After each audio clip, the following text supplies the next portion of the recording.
Alors Patricia Curcio, à quelques jours du premier tour de cette élection municipale, dans quel état d'esprit vous trouvez-vous?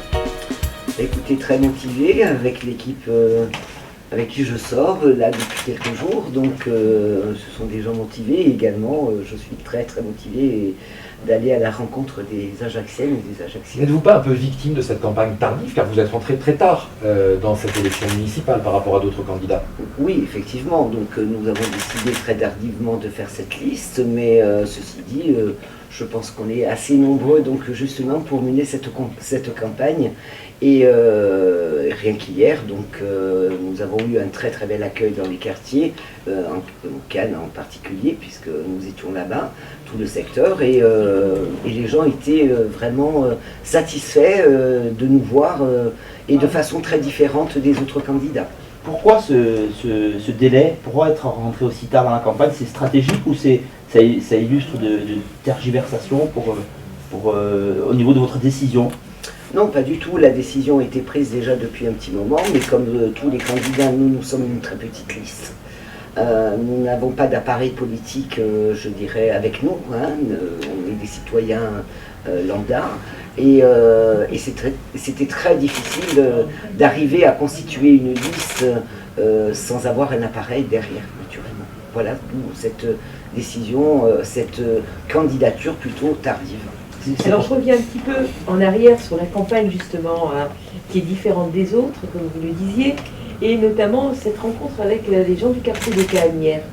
On entendait dans les Cannes, ça a été bruyant un petit peu, ça a été haut en couleur, puisqu'on entendait un porte-voix dans différents quartiers de la ville. Alors pourquoi ce choix Tout simplement parce que, bon, déjà comme j'ai expliqué, nous sommes une petite liste, nous n'avons pas les mêmes moyens financiers que... mais vous avez donné de la voix. Mais on donne de la voix, voilà. Donc notre façon de nous exprimer est effectivement d'aller dans les quartiers, voilà, de donner de la voix, puisque, bon, j'appelle ça ma permanence mobile, hein, voilà, donc avec une sono, un micro, voilà, de s'arrêter sur les places et d'interpeller les gens, de parler aux gens. Et après, donc, les gens, d'ailleurs, sont venus à notre point où nous avions table, chaises, boissons, pour les gens qui s'arrêtaient. Vous disiez que vous n'aviez pas d'appareil politique, vous avez incarné quand même le visage de la France insoumise au niveau local. C'est plus le cas aujourd'hui? Non, je suis effectivement, comme quelques candidats qui sont sur ma liste, qui appartiennent à un parti politique et pas que la France insoumise, puisqu'il y a quand même 3-4 personnes du Parti communiste avec nous et une écologiste. Donc nous sommes effectivement étiquetés politiques, mais ce n'est pas l'esprit de la liste. L'esprit de la liste, c'est vraiment la citoyenneté. Alors comment vous définiriez justement la citoyenneté? Tout simplement, nous partons du principe où chaque Ajaccien, chaque Ajaccienne doivent donner de leur voix. Nous sommes favorables d'ailleurs à un référendum d'initiative populaire ou citoyenne, justement, le mot citoyen revient à nouveau. Vous vous sentez proche des Gilets jaunes d'ailleurs à ce titre-là? Et bien sûr, ce sont des citoyens comme tout le monde. Voilà, donc bien sûr que je me sens proche, comme je me sens proche de syndicalistes. Effectivement, c'est la voix des oubliés, tout simplement. Les gens qui n'ont pas droit à la parole, et les municipalités, quelles qu'elles soient, hein, je ne vais pas critiquer une en particulier, ne donnent pas assez la voix aux citoyens. C'est-à-dire que, par exemple, les grands projets, il est indispensable que les gens définissent ce qu'ils veulent. Parce que c'est pas 2-3 personnes qui doivent décider pour l'ensemble. La notion de citoyenneté, donc elle intervient au moment de la constitution de la liste, vous vous qualifiez de liste citoyenne, mais si j'ai bien compris, elle interviendra aussi au moment de gouverner, si d'aventure vous êtes amené à gouverner. Vous voulez même modifier le mode de gouvernance de la municipalité? Tout à fait. Et quelle marge avez-vous pour le faire? Alors, je suis quand même réaliste qu'effectivement, par exemple, de procéder à un référendum, ce n'est pas légal en soi, effectivement, mais ça permet au moins, je dirais, d'aiguiller l'orientation que nous pouvons prendre en tant qu'élus. Et élus du peuple, puisque c'est quand même le peuple qui nous élit. Donc c'est tout à fait normal qu'on aille sur la consultation des gens. Donc nous sommes effectivement pour une gouvernance citoyenne.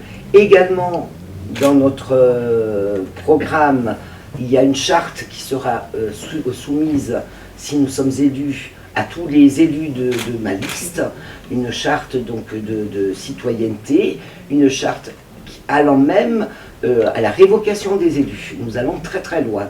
L'élu qui ne remplira pas son mandat sera dans l'obligation de démissionner. Voilà, donc nous allons très loin justement pour éviter le tous pourri tout simplement. Hein. Donc comme on peut l'entendre, je dirais dans la rue, oui les politiques c'est tous des pourris. Non, nous justement on va faire la démonstration qu'avec cette charte et la révocation des élus, non, on n'est pas tous pourris, l'élu qui ne remplira pas son mandat sera démissionnaire automatiquement.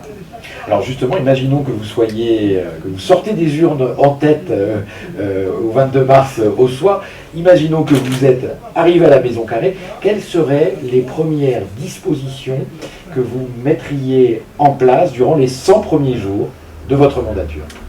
Bon, les 100 premiers jours, c'est très court, effectivement. Il y a des Mais j'imagine que vous avez des priorités. Napoléon fait beaucoup en 100 jours. Oui, oui, bien sûr. Non, mais nous, la suite a été un peu difficile. Hein. Donc, disons que la priorité, effectivement, tout de suite et dès le lendemain, on va dire, c'est la partie sociale. Nous sommes très attachés, par exemple, à ce qu'on mette en place des petits déjeuners gratuits pour les enfants dans les écoles et également des repas gratuits pour les enfants. Malheureusement, comme on le sait, il y a beaucoup de précarité à Ajaccio, qu'il y a beaucoup d'enfants qui partent l'estomac vide. Ça les empêche un petit peu quand même de ne pas suivre correctement, je dirais, le cursus scolaire. Voilà, nous, notre c'est quelque chose qui commence à se mettre en place, hein, ce dispositif petit déjeuner à l'école. Oui, mais pas vous aimeriez le généraliser et le rendre gratuit. Et le rendre gratuit. Dans toutes les écoles, donc. Dans toutes les écoles, naturellement. On ne va pas faire de distinction, de dire la oui, la non. Hein. Donc pour nous, c'est une généralité et ça sera pour tous les enfants, naturellement. Ceux qui auront déjeuné, ils vont peut-être pas vouloir redéjeuner une deuxième fois, mais ça sera automatique dans toutes les écoles, effectivement. Avec également, donc ce que nous sommes sensibles également au circuit court, c'est que nous parlons également de mettre en place des jardins solidaires qui seront donnés à des agriculteurs. Ça permettra même à des agriculteurs de pouvoir travailler et qui fourniront les cantines scolaires en produits frais et surtout en circuit court, puisqu'on est quand même très attaché à l'environnement de notre ville. Alors, en matière de logement aussi, parce que le logement c'est important au niveau social et à Ajaccio, on connaît quelques difficultés, surtout pour les jeunes ménages, d'accéder soit à la propriété, même à une location. Qu'est-ce que vous comptez faire? Alors, donc nous, au niveau du logement, on est conscient qu'effectivement, il y a beaucoup de logements qui sont vides. Alors, on va partir du logement privatif. Des logements qui sont vides, qui sont même, je dirais, en mauvais état, donc insalubres. Moi, je préconise qu'on fasse une préemption sur tous ces appartements qui sont aujourd'hui laissés à l'abandon, pour pouvoir effectivement les rénover avec une norme thermique telle que l'a définie la COP21 d'ailleurs. Hein. Donc il y a une ville comme Grenoble qui commence à tendre, même si effectivement les municipalités ne sont pas en droit de faire ce genre de choses, mais nous, on veut faire en sorte de commencer à aller sur des normes thermiques pour pouvoir aller sur du logement donc, qui soit bien isolé pour les économies d'énergie, et tous ces appartements, effectivement, seront remis sur le marché à des prix moindres que ce qui est pratiqué à Ajaccio. Sur le logement social, aujourd'hui la compétence, c'est la CAPA qui la détient pour le département. Vous souhaitez que cette compétence reste dans le giron de la CAPA ou si demain vous êtes maire, est-ce que vous souhaitez que la CAPA continue de gérer le parc de logement social et si oui, qu'est-ce que vous en feriez? Oui, bien sûr, naturellement. Donc, puisqu'aujourd'hui la CAPA détient la gestion, naturellement on va la continuer justement pour pouvoir avoir la main dessus.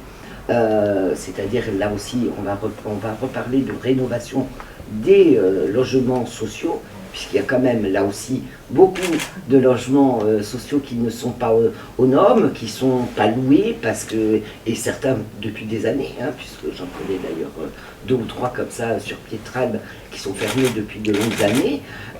C'est au moins nous avons la main dessus pour pouvoir les rénover et les remettre en circulation pour la location, et surtout une location à tarif plus réduit, parce qu'aujourd'hui on a cette problématique à Ajaccio, c'est que les nouveaux logements qui ont été construits, ce ne sont pas des types plaies. Donc ce sont les plaies, donc ce sont les logements qui sont à loyer très modéré et accessible uniquement aux gens qui sont dans la précarité. Donc il y a eu plus de logements sociaux, je dirais de catégorie supérieure, où nous avons des prix qui, pour certains, n'ont rien à voir avec le social, hein, effectivement. Donc nous préconisons également donc, à ce que les 20% des revenus du ménage ne soient pas dépassés dans le cadre du montant du loyer. D'une construire davantage d'ailleurs de logements sociaux, ça vous paraît une évidence, mais après ça renvoie aussi à la questionnement sur l'aménagement global aussi du territoire de la commune. De la commune, effectivement. Nous on parle parce que tout simplement il faut se mettre en phase avec la loi. On est aujourd'hui, je crois, une histoire de 17%, la loi c'est 25%. Donc il est primordial qu'on continue et qu'on amplifie la construction de logements sociaux. Mais bien sûr, les logements privatifs en feront les frais, puisque les permis de construire pour nous, pour notre part et pour notre liste, pour l'instant, si nous arrivons, je dirais, à la municipalité, ça sera de geler les permis de construire de logements de type privatif, pour pouvoir effectivement construire plus de logements sociaux, ce qui équilibrera d'ailleurs le prix des loyers. Parce que quand on fait beaucoup de logements privatifs, c'est pas moi qui le dis, hein, il y a beaucoup d'enquêtes qui le disent, qu'on a trop de logements privatifs et pas assez de logements sociaux, les prix flambent automatiquement, puisqu'il y a une forte demande, et la forte demande, eh ben, ça se paye. Et il y a également les problèmes de spéculation là-dessus, pour ne pas citer les logements de type Airbnb. Hein, donc, ça, par contre, nous ferons une politique très stricte de ça. Et alors justement, sur l'aménagement global de la commune, il y a un processus actuellement en cours sur le plan local d'urbanisme d'Ajaccio. Si vous arriviez aux responsabilités, est-ce que c'est un document que vous envisagez de réviser de fond en comble, ne serait-ce que pour laisser la place davantage à ces logements sociaux ou à ces terrains agricoles que vous appelez de vos voeux? Oui, je dirais que le document de 2019, pour nous, sera mis à la poubelle. Hein, donc on va refaire un nouveau PLU. Révision de fond en comble. Révision de fond en comble, naturellement. Déjà, on va quand même limiter les constructions, parce qu'on veut quand même garder dans cette ville des poumons verts qui manquent quand même pas mal.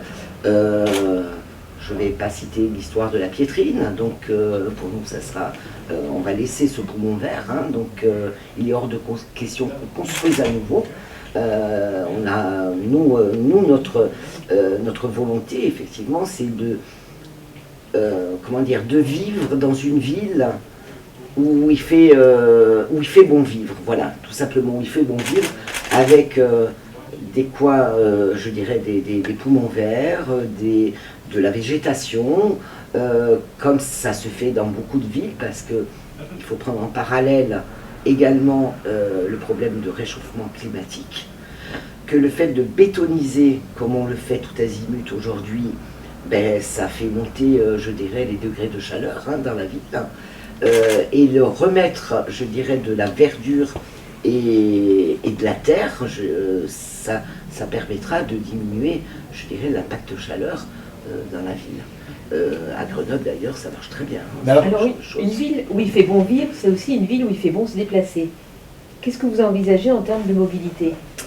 Alors, au niveau de la mobilité, effectivement, nous préconisons davantage, je dirais, les transports en commun. Hein. Donc, pour nous, l'objectif, c'est de ne plus faire entrer trop de véhicules en ville, mais je dirais de mettre en place des navettes en dehors de la ville, toutes les 15 minutes. On a bien parlé de 15 minutes, pas plus de 15 minutes entre chaque navette, pour permettre aux gens de circuler en ville et de circuler à pied, parce que il faut un petit peu aussi remettre, je dirais, l'humain et sortir un petit peu la voiture. Que les gens, effectivement, marchent davantage dans cette ville, et ça permet également, je dirais, d'apprécier même la ville. Hein. Quand on la fait à pied, c'est différent. Mais il n'en reste pas moins qu'il y a des attentes fortes, notamment en centre-ville, en termes de parking. Si bien que beaucoup de candidats, d'ailleurs, alimentent leur programme de projets de parking et de stationnement. Quelle est votre politique concrètement dans ce domaine? Alors, nous, c'est pas notre priorité, je vais être très honnête. Il y a effectivement un certain nombre de parkings déjà existants à Ajaccio. Si on construit des Ils parkings... sont suffisants. Je ne dis pas qu'ils sont suffisants, mais nous, on ne peut pas dire tout et son contraire. Quand on dit qu'on veut éviter que les véhicules rentrent en ville, si on fait des parkings, c'est pour les faire rentrer. Donc l'impact écologique, déjà, il est quand même beaucoup plus important en continuant à les faire rentrer davantage. Donc nous, là-dessus, c'est plutôt de laisser à l'extérieur, faire rentrer en ville avec des transports en commun dignes de ce nom, avec des trajets beaucoup plus importants et voire même peut-être des lignes supplémentaires. Ça sera à discuter avec des gens qui ont les compétences. On a un petit peu discuté, puisque dans notre liste, nous avons également des gens, salariés des transports en commun. Donc on en a assez longuement discuté là-dessus. Effectivement, c'est de mettre en place plutôt des parkings de dissuasion et faire rentrer par les transports en commun. Parce que s'il y a moins de véhicules, ça veut dire que les transports en commun pourront circuler à des heures beaucoup plus fixes. Dans un centre-ville que vous voudriez piéton, éventuellement? Piéton complètement, non, c'est pas possible. Faire certaines zones piétonnes, oui, comme la rue Flageolet, voire la vieille ville, de la rendre piétonne justement pour que les gens puissent circuler dans la vieille ville. Maintenant, de faire toute la ville piétonne, ça sera naturellement impossible à faire d'ailleurs. Et puis ça serait pas gérable non plus. Et la citadelle alors, comment vous verriez son avenir? Parce que c'est un point majeur de l'aménagement de la ville et ça a une symbolique très forte pour les Ajaxiens également. Oui, tout à fait. Et l'intérêt est très fort au-delà de la symbolique. Justement, ça, nous avons des idées bien sûr là-dessus, hein, c'est qu'elles soient plutôt culturelles, avec une maison du citoyen, par exemple. Mais ça sera soumis, voilà, quand vous parlez de référendum d'initiative citoyenne, c'est la citadelle étant quand même quelque chose d'assez important pour la ville, et pour les citoyens, c'est à eux de décider ce qu'ils veulent dedans. Quand je vous disais qu'il fallait pas que 2-3 personnes décident, ça sera aux citoyens et aux Ajacciens de décider ce qu'ils veulent de cet endroit qui est magnifique et puis historique, naturellement.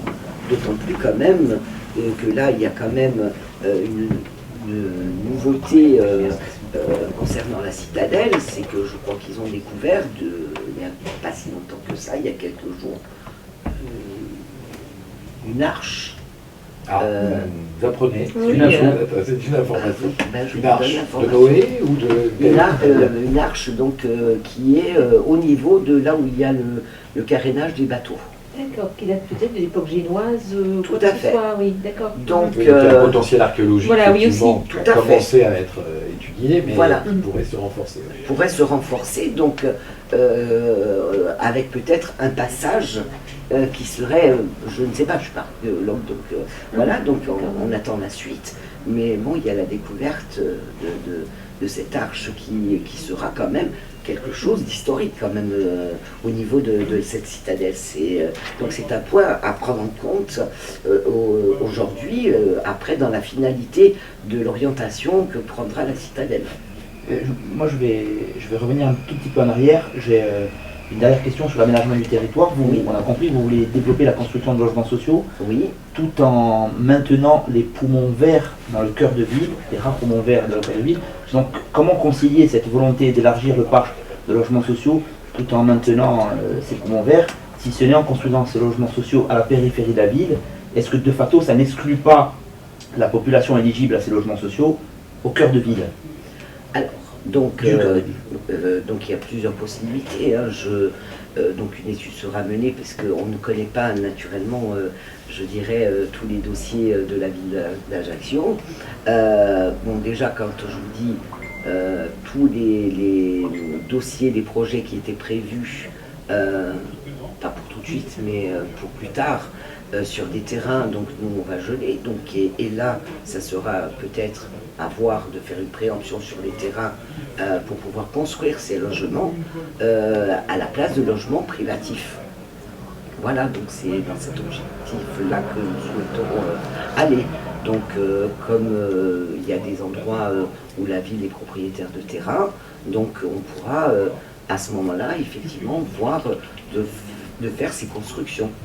Ça sera peut-être 2000, 3000 logements qui pourront sortir de terre. Et au niveau culturel, vous penserez à quelque chose en particulier pour la ville, au niveau culturel, événementiel, quelque chose pour dynamiser la ville? Oui, effectivement, Ajaccio aujourd'hui est quand même assez triste et je dirais pas riche au niveau de la culture. Après, c'est une politique à mener, effectivement, que ça soit sur, je dirais, la politique culturelle corse, puisque nous sommes quand même corse avant tout, donc de développer à ce niveau-là, donc que ça soit au niveau je dirais des chants, du théâtre, voilà, donc toute cette politique-là aujourd'hui qui n'est pas menée, il faudra naturellement nous que nous la menions. Il faut faire connaître notre ville et notre culture partout pour justement donc attirer les gens sur notre ville, parce qu'aujourd'hui Ajaccio n'est qu'une ville de passage, uniquement justement parce qu'il n'y a rien. Oui, mais si on veut attirer les gens, est-ce qu'il ne faudrait pas d'abord attirer les nôtres, les gens de la ville d'abord? Parce que lorsqu'on demande à un jeune s'il va s'intéresser, par exemple, comme vous l'aviez évoqué, la chanson corse par exemple, ou la culture corse, c'est vraiment pas quelque chose vers lequel il va se tendre en général, ou alors une petite minorité. Alors, dans notre programme, nous parlons également, effectivement, par rapport aux jeunes. Aujourd'hui, les jeunes, malheureusement, n'ont pas de quoi faire pour, je dirais, leur culture personnelle, leur développement de futurs adultes. Et que, donc nous voulons mettre en place partout dans la ville des maisons citoyennes où on pourra développer, je dirais, tout, hein, le sport, la culture, et surtout gratuitement. Parce qu'aujourd'hui, ce qui freine également les familles, c'est le prix. Quand un enfant veut prendre des cours de chant, ou quand un enfant veut faire du football, ou n'importe quel sport, ou n'importe quel art plastique, les gens payent des sommes astronomiques. Et il suffit d'avoir plusieurs enfants, et là c'est pratiquement infaisable. Donc nous voulons développer dans tous les quartiers, un petit peu comme il y a aujourd'hui, et qui sont valables pour 2 ans, les maisons citoyennes, donc qui ont un terme. Hein. Nous voulons les continuer, voire même les développer, puisqu'il n'y en a que 2 à Ajaccio, Empereur et Saline, les développer, je dirais, dans toute la ville, pour pouvoir accueillir justement les jeunes. Ça leur permettra également d'avoir des liens entre eux, parce qu'aujourd'hui, il faut reconnaître que chez nous à Ajaccio, ces liens que nous avons toujours connus par le passé, aujourd'hui n'y sont plus. Donc nous, c'est ce que nous voulons faire, recréer des liens entre les gens. Et ces maisons citoyennes seront l'occasion, justement, seront les endroits où on pourra recréer ces liens et tisser ces liens entre les gens, et voire même de cultures différentes. Hein. Donc, il n'y a pas de souci là-dessus. Donc, et permettre aux jeunes déjà d'avoir un avenir, de voir autre chose. Parce qu'aujourd'hui, qu'est-ce qui se passe? C'est les tablettes, c'est les jeux vidéo, c'est traîner dans la rue. Ça n'a rien, je dirais, de bon pour eux, parce que ils sont après quelque part un petit peu désorientés de la vie, de la politique aussi, parce qu'on ne leur donne pas la possibilité de s'engager quelque part dans un choix qu'ils voudraient. Pour mener à bien ces différents projets, il faut avoir la capacité d'investir. Quel est votre regard sur les finances publiques? On sait que l'heure a plutôt été aux économies ces dernières années. On a une masse salariale relativement élevée, très élevée même. Voilà, aux responsabilités, quel genre de maire seriez-vous au regard de ces finances publiques? Donc, bon, là, nous, déjà, la première des choses que nous ferons, bien sûr, ça sera un audit, hein, parce qu'il faut connaître exactement l'état des finances de la ville. Les mesures concrètes que je vous ai données dès que nous arriverons, si nous arrivons, je dirais, à la mairie d'Ajaccio, ce ne sont pas, je dirais, des mesures qui coûtent excessivement cher. Donc on pourra les mettre en place tout de suite. Après, naturellement, il faut voir l'état de finances. On est quand même conscient que, également, donc il y a ça qui serre un petit peu les vis, je dirais, de toutes les municipalités, de toutes les régions, avec la politique qui est menée par Macron. Donc effectivement, nous, là-dessus, ça sera effectivement un problème. Un problème pour toutes les villes, hein, pas qu'Ajaccio, malheureusement, pour toutes les villes. Donc nous, tant qu'on n'aura pas fait ce bilan, on ne pourra pas engager des grands projets tels que... Mais ce qui est sûr, par contre, nous arrêterons le téléphérique, parce que c'est quelque chose qui est ahurissant en termes même d'impact visuel, de coût et d'entretien. Parce que si on prend par exemple une ville comme Cagliari, où ils ont un téléphérique, pourtant la ville de Cagliari est quand même beaucoup plus grande que celle d'Ajaccio, ça a un coût d'entretien qui est énorme, énormissime. Ce sont des choses qui tombent souvent en panne et qu'il faut faire un entretien quand même en investissement assez lourd. Donc ça va impacter les finances de la ville. Donc au lieu d'impacter les finances de la ville dans des projets qui ne servent à rien, pour la population, hein, si ce n'est que pour quelques touristes qui vont le prendre pendant la période estivale, désolé, mais nous, ce projet-là, on va l'arrêter immédiatement, il n'y a pas de souci là-dessus. Donc et cet argent qui était prévu dans ça, justement, hein, on va l'aiguiller ailleurs. Ça sera quand même nettement mieux. Là, il y aura d'autres priorités financièrement, donc, aussi. Ah oui. Ça sera un jeu de compensation, de réajustement. De réajustement, et puis, parce que bon, malheureusement, la masse salariale, elle y est, et on ne peut pas s'en défaire, on ne va pas licencier les gens, c'est pas du tout dans nos habitudes. Oui. C'est pas du tout mon ADN, donc non, pas du tout, donc on est obligé de garder la masse salariale telle qu'elle est aujourd'hui, hein, naturellement. Et puis, on verra effectivement en enlevant certains projets, hein, donc, qui sont coûteux et qui ne servent à rien, de compenser justement nos projets que nous voulons faire. Alors justement, en parlant d'ADN, qu'est-ce qui fait qu'aujourd'hui la gauche présente deux listes? Qu'est-ce qui fait qu'aujourd'hui que vous ne soyez pas aux côtés de vos partenaires qui semblent naturels, la gauche ajaxienne, la liste menée par Étienne Bastier? On sait qu'il y a eu des discussions très en amont de la présentation de la liste pour éventuellement faire chemin commun. Qu'est-ce qui a achoppé? Je pense que je l'ai dit assez clairement, puisqu'on me pose régulièrement la question. Pour nous, il était inconcevable que dans une liste de gauche soient présentes des personnalités ayant soutenu Macron pour les présidentielles et soutenu des candidats aux législatives. Ayant été même représentant Emmanuel Valls, une politique de droite. une politique répressive, c'est quand même problématique. Nous nous battons en tant que syndicalistes aussi dans la rue, justement contre ces politiques. Ce n'était pas d'aller avec une liste. Pour parler clair, c'est une liste sur laquelle le Parti Socialiste est représenté? Entre autres, effectivement. Donc il y a et d'autres mouvements. Après maintenant, moi, la gauche rassemblée, il y a quand même, ça pose question, hein, quand on a Génération S qui n'est pas présent, quand il y a donc la France Insoumise qui n'est pas présente, quand il y a le mouvement de Jacques Azamart qui n'est pas présent, le rassemblement, excusez-moi du peu. Mais le rassemblement de la gauche, c'est devenu un slogan. Est-ce que c'est pas devenu carrément une utopie aujourd'hui? Parce qu'on l'entend souvent à chaque scrutin, mais il ne se matérialise jamais. Et pourquoi ne pas avoir été justement vers Jacques Azamart? INSEM à manque. Voilà, INSEM à manque. On sait qu'il y a eu des discussions. Il y a eu des discussions également, dans un premier temps avec le PCF, effectivement, nous sommes retirés, comme Jacques Azamart et comme Madame Luciani. Ensuite, donc, effectivement, nous avons eu des discussions avec Monsieur Casamart, avec Jacques Casamart. Ça n'a pas abouti, non pas qu'il y avait des tensions ou des problèmes, je dirais, de ligne, non, pas du tout. Hein. Bon, après, c'est un choix que Jacques Casamart a fait de ne pas aller à cette élection.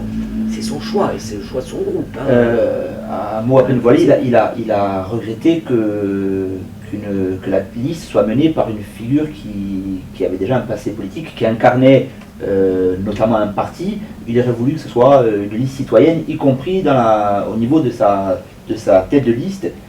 En gros, il déplorait que vous meniez la parole, pas vous à Dominem, mais que vous, en tant qu'ancienne, notamment membre de la municipalité, mène la liste. C'était pas prévu que je mène la liste en plus, c'est ça, puisque lors des discussions avec Jacques Azamart, il n'a jamais été question de la tête de liste, hein, donc effectivement, donc après le choix du mouvement de Jacques a fait qu'ils ont dit non, on part pas. Donc nous on a dit qu'est-ce qu'on fait? On va laisser le champ, on continue, on s'arrête. Bon, voilà, donc ça a été un questionnement pour nous aussi, effectivement. Et puis on a dit non, on ne peut pas laisser, il faut qu'on porte une certaine voix de gens, je dirais des oubliés, hein, comme on dit, nous on porte la voix des oubliés. Après, bon, ça a été l'ensemble, je dirais, des colistiers donc qui ont choisi que je mène cette campagne, mais c'était pas du tout prévu, ni avec le Parti communiste, ni avec Jacques Azamart.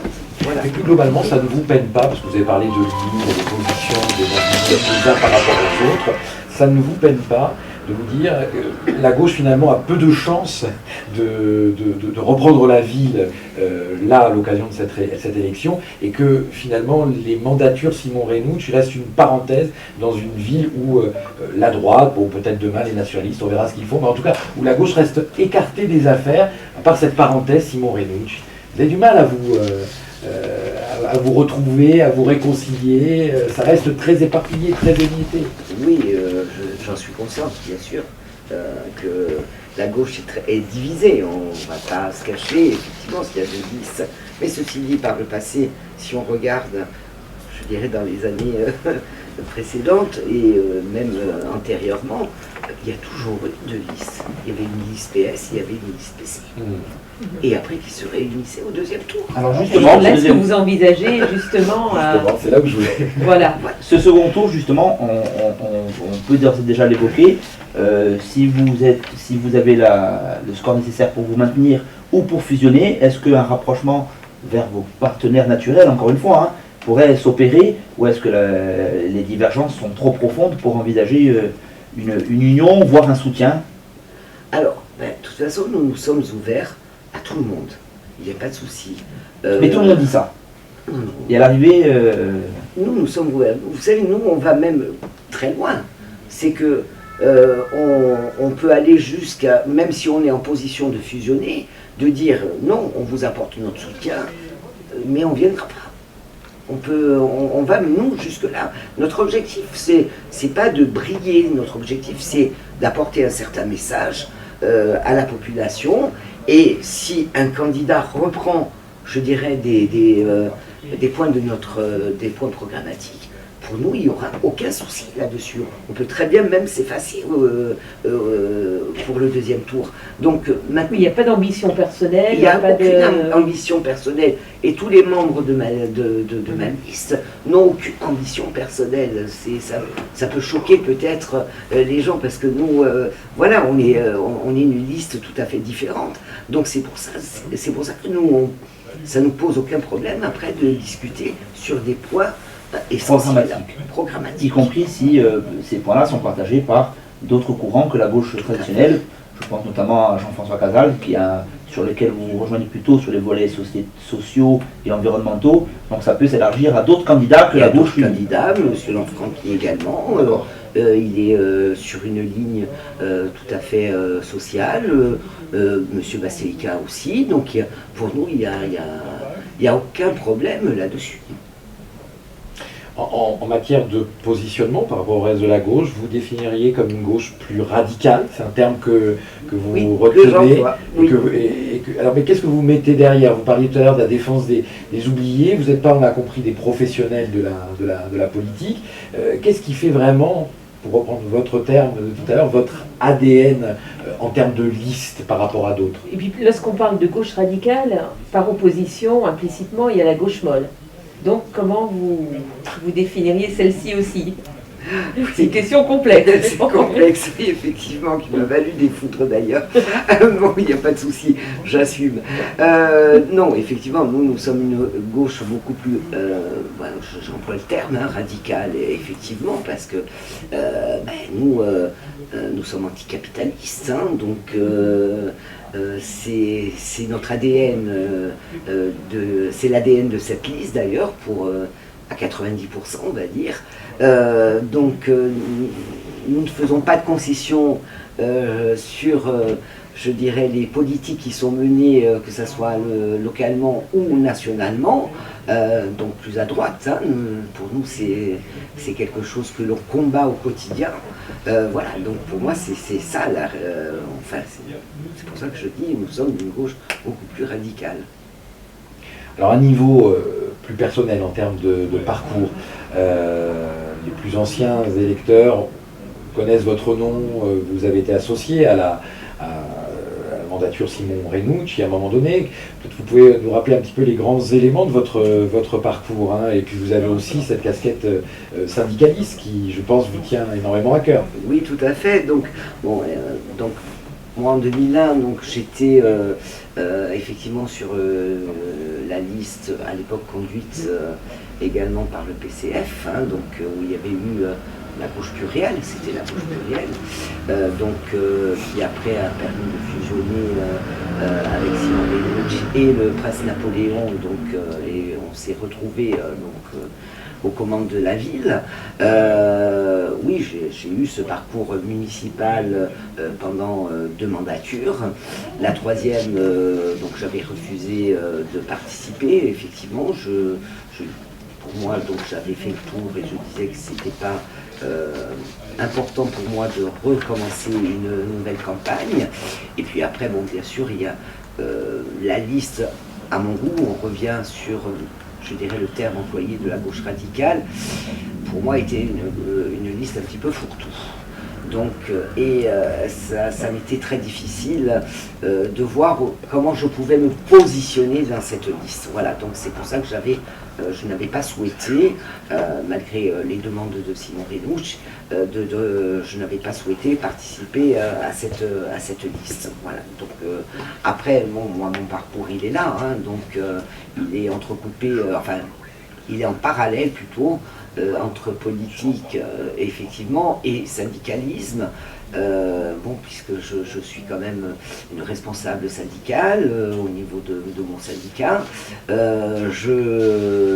et même fédéral, puisque je suis également membre de ma fédération au niveau national, et naturellement c'est un combat au quotidien, je côtoie au quotidien les gens, puisque je suis également sur des assistances aux personnes licenciées, qu'Ajaccio malheureusement On peut constater qu'il y a beaucoup de ce côté-là de licenciement et surtout dans la grande distribution. Voilà, donc j'ai toujours été proche des gens, donc je pense qu'on me connaît pour ça également. Vous avez aussi une spécificité dans cette élection, c'est que vous êtes la seule femme tête de liste. Peut-être que vous avez un mot à nous dire sur cet aspect-là. Ça manque un peu de femmes, à votre avis, au niveau des têtes de liste? Malheureusement, il faut forcer de constater que justement les partis, la différence par rapport à nous qui ne sommes pas un mouvement politique proprement dit, les mouvements politiques aujourd'hui continuent malgré tout à présenter des têtes de liste masculines, que ce soit à Ajaccio, que ce soit à Bastia. Maintenant, après, il y a des petits villages, des villes, des petites villes où il y a des candidates, effectivement, et c'est très bien, hein, d'ailleurs. Il y a toujours ce patriarcat, je dirais comme ça, moi, en Corse, qui fait que la femme, voilà, elle n'est peut-être pas aussi bien considérée justement quand elle est en politique, et surtout, bon, on ne veut pas trop que les femmes soient devant, quoi. C'est assez embêtant, je reconnais qu'il y a des mentalités à changer, chez nous comme ailleurs, hein, parce que je pense que le problème est, à part les grandes villes, mais la problématique se pose partout, mais il faut changer les mentalités effectivement là-dessus, et surtout donner les moyens aux femmes, parce que la loi aujourd'hui, même si elle impose la parité homme-femme, il y a quand même des points qu'il faut quand même prendre en compte. C'est que les femmes sont beaucoup des mères de famille, que leur engagement peut être un petit peu freiné à cause de cela, et que la loi aujourd'hui ne permet pas aux femmes de vraiment s'engager réellement, en prenant en compte justement leurs enfants, voire même, comme je dis, de pouvoir les aider à assumer, je dirais, une vie familiale en les aidant financièrement.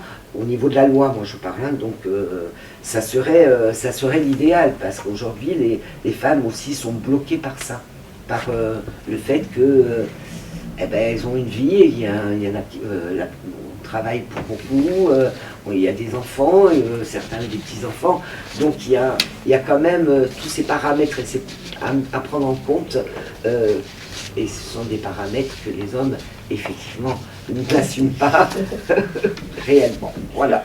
Vous êtes également une salariée aussi. Vous exercez dans quel domaine? Oui, effectivement, moi je suis salariée. C'est une liste de salariés aussi. Ah oui, voilà. tout à fait. Une liste citoyenne, une liste de salariés. Une liste citoyenne, de salariés, de chômeurs, et 2 ou 3 retraités, voilà. Donc moi je suis salarié, effectivement. Dans quel secteur?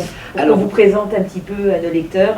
Voilà, donc moi je suis une salariée non fonctionnaire de la Banque Postale, donc avec ben voilà, encore une nouvelle fois, c'est mon domaine qui est encore cité, puisque je suis dans un service particulier qui est le surendettement, donc où je traite des dossiers de surendettement de gens, hein, et c'est un service qui est national, on ne traite pas que la Corse, mais également tout le territoire français, et c'est là qu'on peut constater effectivement la misère et la détresse humaine.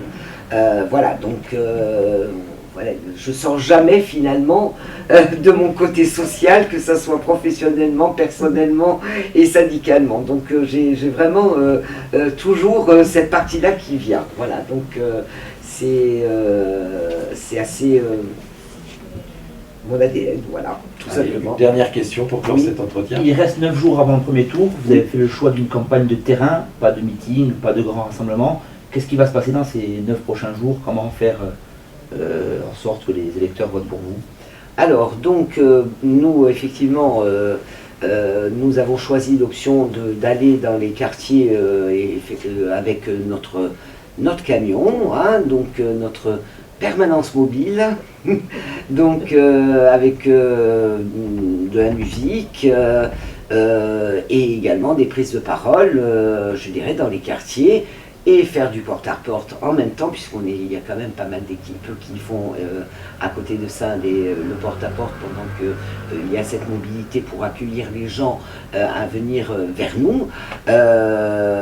Nous allons demander une petite autorisation pour pouvoir faire même un bal dans les quartiers des Salines. Donc ça va permettre également de s'amuser et de discuter sur ma candidature avec les gens ce jour-là. Voilà, donc nous, c'est notre option, effectivement, c'est plutôt aller au contact et naturellement les réseaux sociaux, puisque nous avons plusieurs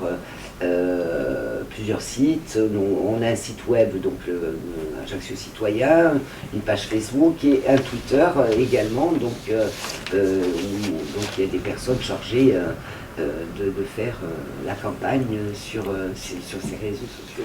Patricia Curcio, merci pour cette échange à la rédaction. Merci beaucoup. Merci.